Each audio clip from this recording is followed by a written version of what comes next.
नमस्कार। राज्यात महायुतीला मिळालेल्या अभूतपूर्व प्रतिसादानंतर आता राज्याला मंत्रिमंडळ स्थापनेचे वेध लागलेले आहेत।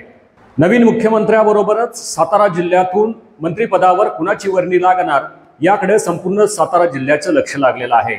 महायुतीच्या सध्या चर्चेत असलेल्या फॉर्म्युलानुसार प्रत्येक 7 ते 8 आमदारामागे एक मंत्रिपद याप्रमाणे जर विचार केला तर सर्वाधिक आमदार निवडून आलेल्या भाजपाला 21, त्याखालोखाल शिंदे गटाला 12 आणि राष्ट्रवादी अजित पवार गटाला 10 मंत्रिपदं मिळू शकतात।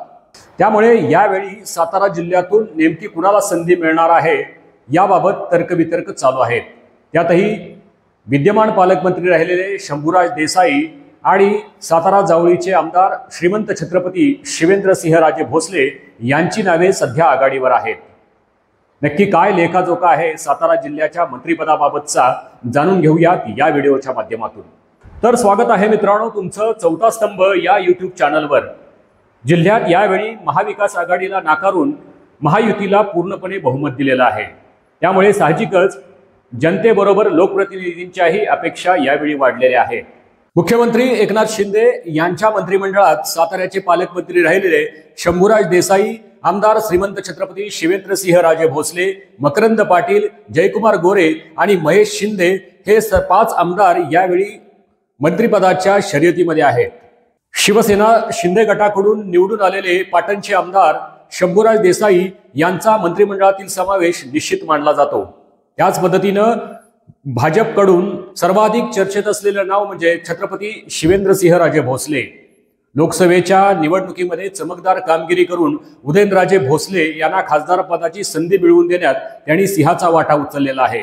दोन्ही राजांचं मनोमिलन, त्याचबरोबर यावेळी सातारा जावळी मतदारसंघातून विक्रमी मताधिक्यानं निवडून आल्यामुळे आणि साताराच्या लगत असलेल्या कोरेगाव आणि कराड उत्तर या मतदारसंघावरील आपलं प्रभुत्व सिद्ध करतानाच या दोन्ही मतदारसंघातून पक्षाच्या उमेदवारांना निवडून आणण्यात सिंहाचा वाटा उचलणारे शिवेंद्रसिंहराजे भोसले यांचा मंत्रिपदावर दावा राहील।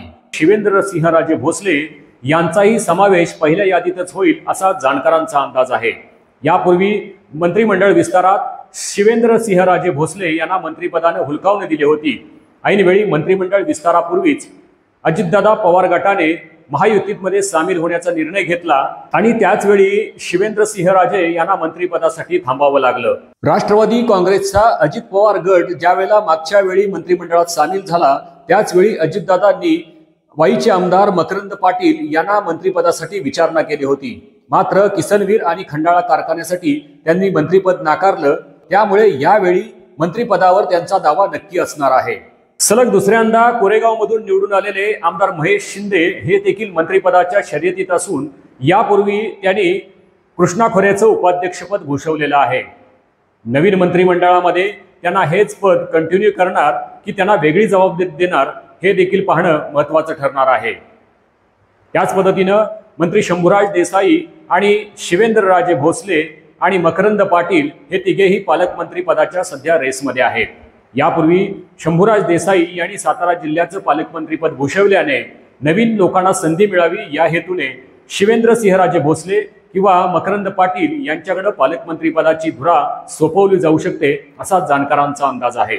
त्याचप्रमाणे मानखटावचे आमदार जयकुमार गोरे हेही मागील वेळेला मंत्रिपदासाठी वेटिंगवर होते। कराड दक्षिण मधून जायंट किलर ठरलेले आणि माजी मुख्यमंत्री पृथ्वीराज चव्हाण यांचा पराभव करणारे डॉक्टर अतुल भोसले यांना केंद्रीय मंत्री अमित शहा यांनी दिलेल्या शब्दाप्रमाणे त्यांनाही यावेळी मंत्रिपद किंवा महामंडळाची लॉटरी लागू शकते।